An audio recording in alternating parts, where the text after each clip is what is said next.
മോദിയുടെ സമ്മാനം കണ്ട് ഒരുപക്ഷെ ഞെട്ടിയത് മലയാളികളായിരിക്കും. അത്രമാത്രം ഞെട്ടലിലാണ് ഇപ്പൊ മലയാളികൾ. കാരണം ഇങ്ങനെ ഒരു സമ്മാനം മോദി കൊടുക്കുമെന്ന് മലയാളികൾ ഒരിക്കലും ചിന്തിച്ചിട്ടില്ല. അതെ, ഇനിയും ഉണ്ട് ഞെട്ടാൻ.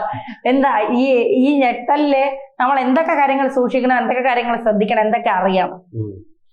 അതായത് ഇപ്പൊ GST ആണല്ലോ ഇപ്പം എല്ലായിടത്തും ചർച്ചാ വിഷയം. GST മഹോത്സവം എന്നാണ് പറയുന്നത്.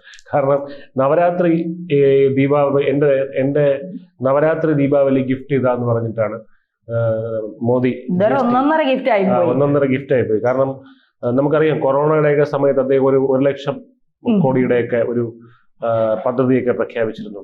അത് എനിക്കറിയാവുന്ന കമ്മ്യൂണിസ്റ്റ് നേതാക്കന്മാർ വരെ അതിനെപ്പറ്റി നല്ല അഭിപ്രായം പറഞ്ഞിരുന്നു. അതുകൊണ്ട് ഞാൻ രഹസ്യമായിട്ട് എന്നോട് വ്യക്തിപരമായി പറഞ്ഞിരുന്നു, അത് നല്ല പദ്ധതിയാണ്, ഉള്ള സാധനം എന്ന് പറഞ്ഞിരുന്നു. അപ്പം പേര് പറയണ്ട, ഇപ്പൊ പറയുന്നില്ല.